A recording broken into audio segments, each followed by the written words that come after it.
만약에 제가 여러분들의 마음을 움직이려면 어떻게 해야 될까요?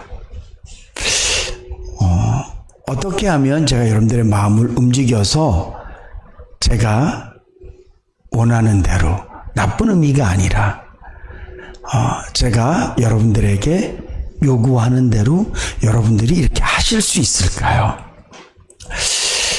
제가 어떤 것들을 여러분들에게 이렇게 말씀을 드렸을 때 여러분들은 반드시, 저는 사람이에요. 저는 목사지만 여전히 부족한 것이 되게 많은 목사예요. 그리고 저는 연약한 사람이에요. 우리 이명호 목사님께서 교회론에 대해서 얘기하시고 직분에 대해서 얘기했지만 이 목사라는 것이 아주 특별한 그런 게 아니에요. 그냥 직분이에요. 그래서 하나님께서 저에게 가르치는 직분을 주셨기 때문에 제가 가르치는 것이지, 제가 여러분들보다 인격이 훌륭하거나 뭐가 뛰어나거나 다 알거나 그래서 가르치는 게 아니란 말이에요. 그러니까 제가 여러분들에게 무엇을 요구할 땐 여러분들이 항상 두들겨 봐야 돼. 세상 사람들은 누가 뭘 얘기하면 뭘 두들려요? 계산기를 두들기죠. 이게 나한테 유익한가? 이게 나한테 이득이 되나? 이게 나를 기쁘게 할까? 손해는 되지 않을까? 세상 사람들은 그렇게 계산기를 두들겨서 하겠습니다. 못할 것 같은데요? 그렇게 얘기를 해요. 근데 여러분들은 반드시 뭐를 두들겨야 되냐 하면 하나님의 말씀을 두들겨야 될 줄로 믿으시기 바랍니다. 다른 말로 하면 제가 여러분들에게 뭘 요구했을 때라고 서두에 말씀을 드렸지만, 사실은 신용이가 여러분들에게 뭘 하자고 말할 때는 반드시 두들겨야 되는데 뭘 두들기라고요? 하나님의 말씀을 두들기란 말이에요. 그래서 우리가 요 신용이라는 어떤 과정을 싹 빼버리면 우리는 항상 뭐를 두들겨야 돼요? 말씀을 두들겨야 돼요. 나는 하나님의 말씀이라면 내가 반응하겠습니다. 내가 하나님의 말씀이라면 내가 순종하겠습니다. 그런 기본적인 마음을 갖고 사실 수 있기를 주님으로 부탁을 드립니다. 그게 믿음이에요. 그게 믿음이에요. 믿음은요, 큰 소리로 기도한다거나 오래 기도하거나 뭘 누가 봤을 때 신앙생활이 와, 저 사람은 저런 것도 해, 저런 것도 해. 물론 그것도 믿음을 나타낼 수 있는 일부분일 수는 있겠지만 믿음의 가장 중요한 척도는 순종이에요. 그래서 행함이 없는 믿음은 죽은 믿음이다. 여기서 행함이라는 게 뭐예요? 내가 막 움직이는 게 행함인가요? 아니요. 어디에 행하는 거예요?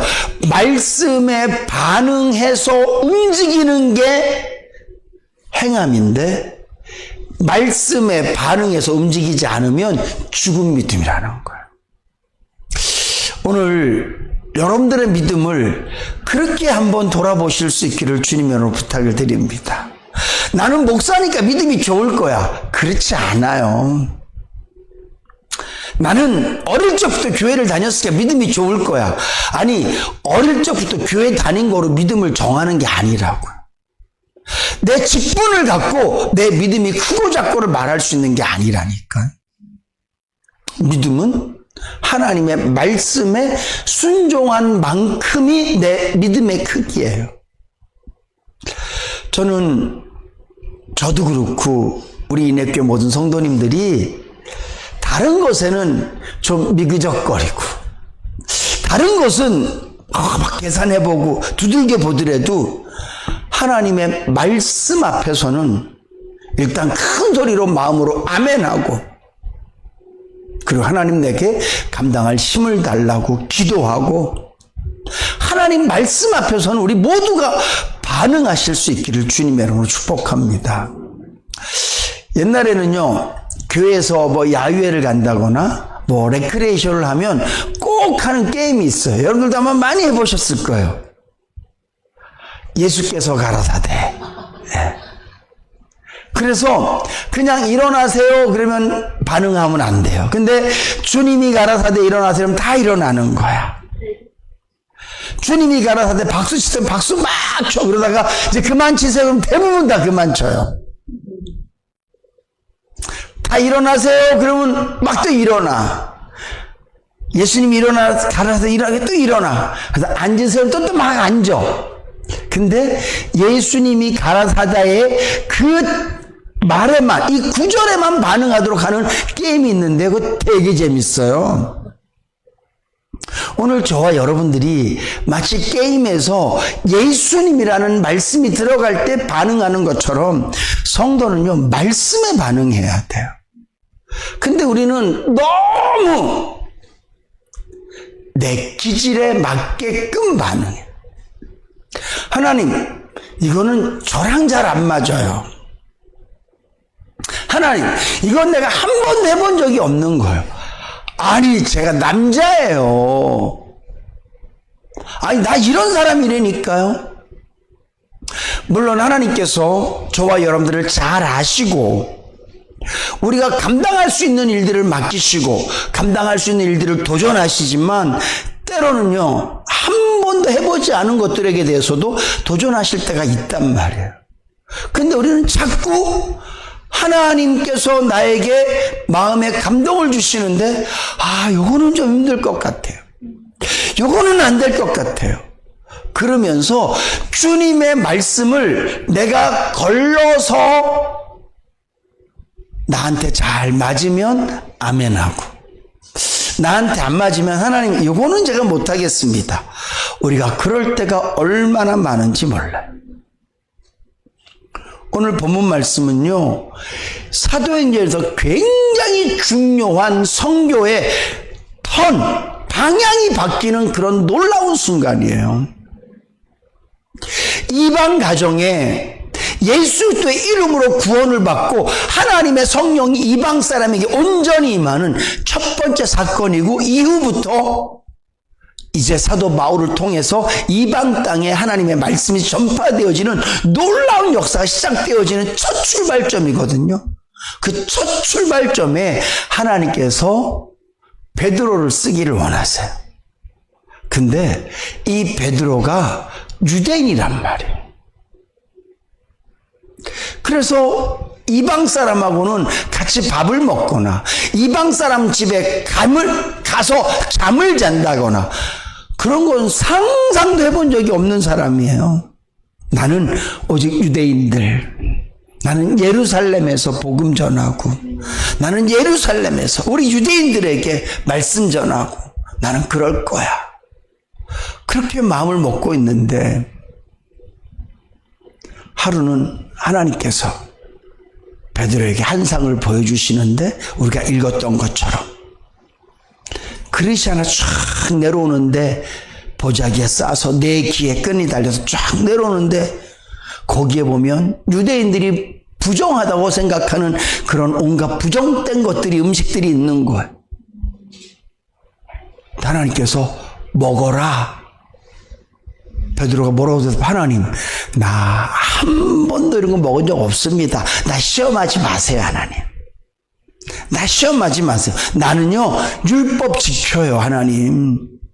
나는 하나님께서 부정하다고 말하는 음식 절대 먹지 않습니다. 그전에도 먹지 않았고 이후도 먹지 않을 거예요. 제가 비록 사는 사람이 거칠게 뱃사람으로 살긴 했어서 나는 그때도 부정한 거 먹지 않았어요.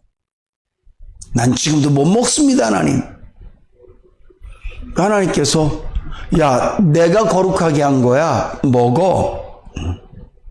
3번 연속해서 베드로에게 그 환상을 보여주세요. 환상이 끝나고 난 다음에 누가 문을 막 두드립니다. 나가보니까 고넬료라는 백부장이 보낸, 로마 사람이 보낸 종들이 베드로를 찾아요. 내가 베드로입니다. 우리 주인이 당신을 기다립니다. 이 사람은요, 하나님을 경외하는 사람이고요, 유대인들에게 엄청 칭찬받는 사람이에요. 그때 성령께서 베드로에게 감동하시죠. 가라, 내가 준비한 거다. 그때 베드로가 순종해서 고넬료 집까지 가죠. 그리고 놀라운 역사가 나타나진 것을 우리가 말씀을 통해서 알 수 있어요. 사랑하는 성도 여러분, 하나님의 역사는요, 순종하는 사람을 통해서 일어나는 줄로 믿으시기 바랍니다. 내가 하나님께 반응하지 않으면 아무런 역사도 나타나지 않아요. 내가 하나님께서 아무리 은혜를 부어주시려고 해도 내가 마음은 꼭꼭 닫고 있으면 하나님의 은혜가 나에게 닿지 않아요. 하나님께서 나에게 아무리 좋은 말씀들을 가르쳐 주셔도 내가 그 말씀에 순종하지 않으면 그 말씀의 열매들을 맺을 수가 없는 거예요. 제가 요즘 계속해서 말씀드리지만 전 이제 우리 인해교회 성도님들이 예수 잘 믿고 싶은 것, 하나님께 기쁨 되고 싶은 것, 정말 내가 이 땅에 살면서 이제는 내가 내 꿈을 좀 내려놓고 나 이거 하고 싶어요, 나 이런 거 이루고 싶어요, 이런 것 좀 내려놓고 하나님 나에게 어떤 거 원하세요? 주님 내가 어떻게 살기를 원하세요? 하나님 내가 어떤 인생으로 이 땅에 존재하기를 원하세요? 그런 질문들을 많이 하고 기도했으면 좋겠다고 계속 말씀을 드리는데, 그런 인생이 되기 위해선 하나님의 말씀에 내가 반응해야 될 줄로 믿으시기 바랍니다. 근데 우리가 너무 말씀에 반응하지. 하나님 나 바빠요. 하나님 온통 모든 세상 사람들이 전부 다 득달같이 달려들어서 내게 있는 모든 것들을 다 뺏어가기를 원하고, 어떻게 해서라도 내 위에 서려고 그러고, 나를 재료 삼아서 나를 요리해서 기쁨을 삼으려고 그러는데, 이럴 때일수록 내가 정신 바짝 차리고 말이죠. 주님, 하나도 뺏길 수 없습니다. 하나님, 그렇게 살아도 내가 살똥말똥인데 우리가 그런 마음을 갖고 세상을 산단 말이에요. 하나님의 말씀에 아무리 닿아도 좋은 말씀은 맞아요. 근데 내가 할 수 있는 말씀은 아니에요. 그리고 말씀들을 계속 넘겨요. 하나님 말씀에 사랑하라니까 그보다 더 좋은 말씀이 어디 있어요. 거기다가 막 사랑을 실천하는 사람들 보면 대단해, 좋아, 역시 저런 사람들 있으니까 참 좋네, 그렇게 말은 하지만 그 말씀이 나에게 딱 왔을 땐 패스. 하나님 저는 안 됩니다. 보낼 자를 보내세요. 하나님, 내가 누굽니까? 내가 애굽에서 도망 나온 사람인데 애굽에 다시 가라고요? 이스라엘 백성들이 나를 배척했는데 내가 그들한테 가라고요? 난 말도 잘 못해요. 나는 못해요. 우리가 하나님 말씀 앞에 그럴 때가 얼마나 많은지 몰라요.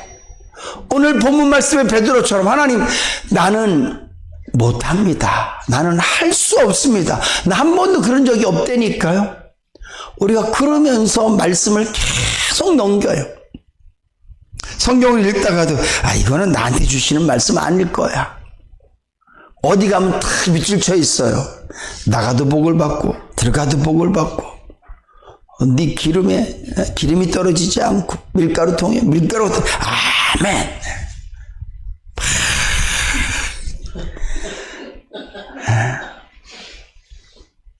여호와 나의 목자, 푸른 초장에 누이시고 실만한 물가로 인도하시고 빨간 줄 막 걸어오고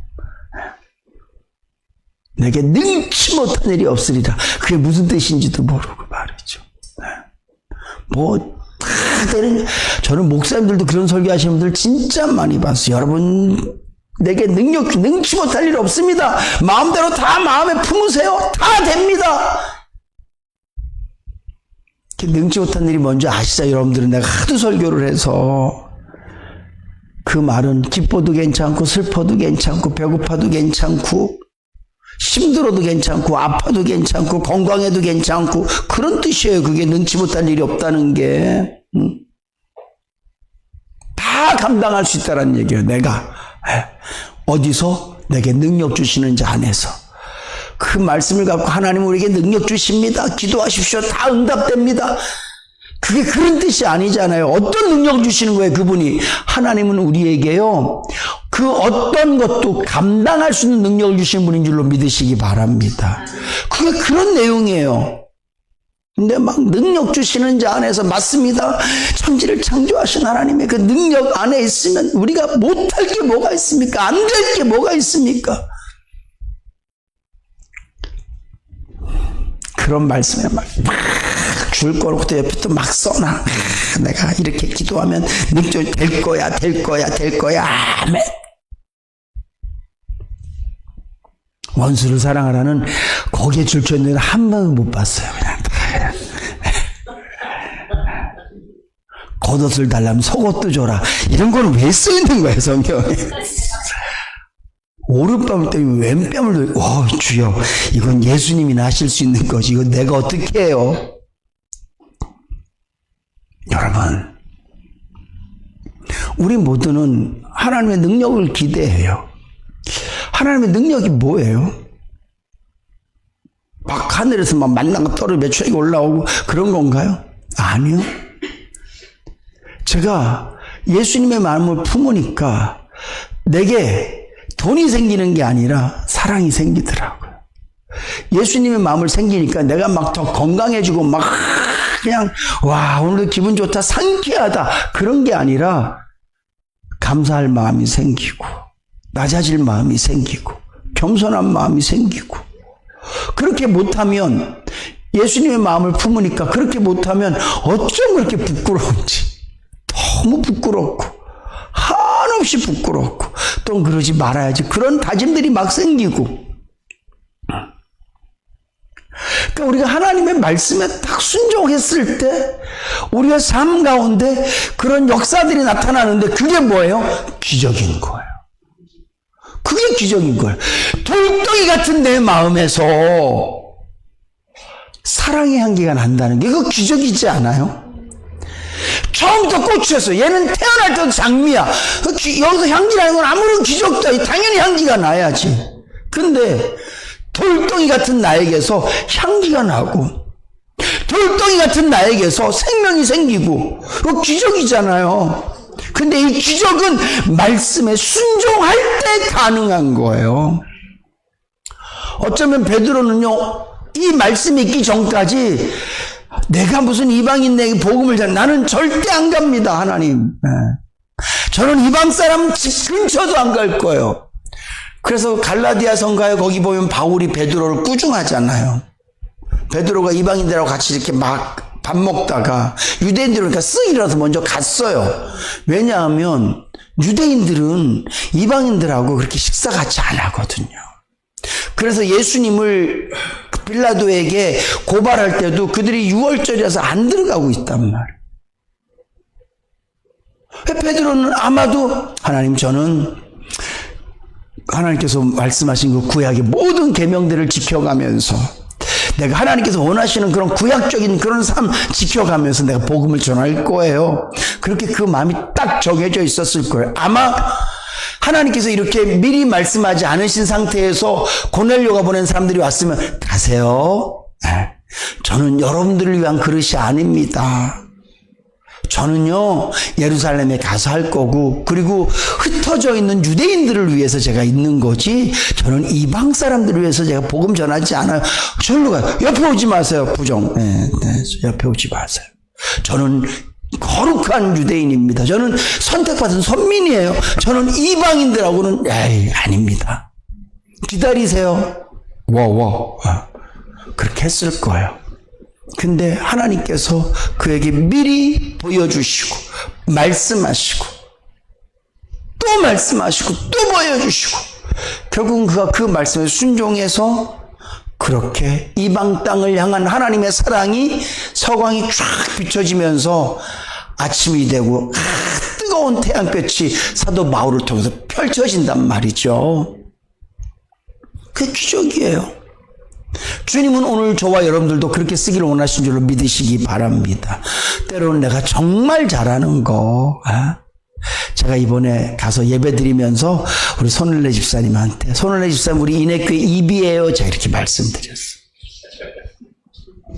우리가 다 기관이 있잖아요. 입이야. 어떤 입이냐 하면 그래서 딱 보니까 집사님이 쾌활하시고 우리 서재성 권사님도요, 사랑이 되게 많거든요. 근데 가서 먼저 이거 되게 부끄러워하세요. 제가 서재성 권사님 악수를 처음 해본 것 같아요. 제가 지난주에 20몇 년 동안 살면서 제가 악수를 하려다가도 이분이 나 손 거절하면 내 손이 얼마나 부끄러울까 싶어. 저도 좀 부끄러움이 많고. 예. 근데 지난번에 교회 차에서 손 크기를 막 재보더라고. 그래서 나도 얼른 그냥 저도 한번 재봐요. 근데 우리 손원래 집사님은 즐겁게 가서 인사하시고 유쾌하시잖아요. 그러니까 집사님이 누구 말하면 기분 나빴던 사람도 기분이 좋아져. 그래서 집사님한테는 입이라 했더니만 집사님이 저한테 그러시고, 제가 진짜 제가 입처럼 사람들한테 밝게 인사하고 싶은데 혹시 사람들이 나보고 미쳤다 그러면 어떡하나, 저 사람 왜 저러지? 그러면 어떡하나, 그런 마음의 걱정들이 그리고 딸들이 나한테 또 뭐라 그러면 어떡하나 그런 걱정이 많으시더라고요. 그래서 제가 아니요, 집사님 입이시니까 밝게 웃으시면서 모든 사람들에게 그냥 말씀과 사랑으로 그냥 좋은 그런 영적인 바이러스를 입으로 사람들에게 전하십시오. 그랬더니 그렇게 하시겠다, 용기를 내서 하시겠다. 얼마나 감사해요. 이렇게 우리가 자기에게 준 달란트가 있어요. 근데 집사님에게 그렇게 하라니까 하시겠다는 거야. 때로는요, 근데 그건 난 잘 못하는 건데요, 그건 제 과목이 아닌데요, 하나님이 저한테 그런 성품을 안 주셨는데요. 그럴 때도 때로는 말씀을 통해서 여러분들에게 어떤 감동이 온다면 순종하실 수 있기를 주님으로 부탁을 드립니다. 오늘 베드로 보세요. 얼마나 그 마음이 완강해요. 하나님, 저는요 한 번도 이런 거 먹어본 적이 없어요. 하늘로부터 내려와서 하늘에서 음성이 들리는데도 저는 못해요 이러는 거예요. 사람이 시켰으면 못해 이래도, 하늘에서 음성이 들리는데도 아닙니다 하나님, 나는 못 먹습니다 이런단 말이에요. 그게 우리예요. 오늘 여러분들 마음엔 어떤 경험치가 있습니까? 여러분들은 어떤 계산치가 있습니까? 여러분들 마음에는 어떤 상황들, 어떤 내 자신만의 어떤 그런 거 있어요? 평상시에 내려놓으라고 말씀 안 드릴게요. 그러나 말씀 앞에서 내려놓으실 수 있기를 주님으로 축복합니다. 사랑, 그거는요 하나님께서 우리 마음에 너무 깊이 새긴 말씀이에요. 이 밖에도 각자가 하나님의 말씀을 읽고 기도하고 어떤 찬송하다가 마음에 도전이 되면 오늘 베드로처럼 내가 해본 적 없지만 내가 하겠습니다, 순종하는 마음으로 나아가셔서 하나님의 역사하심을 늘 체험하고 하나님께 아름답게 쓰임받는 우리 모두 되실 수 있기를 주님의 이름으로 축복합니다.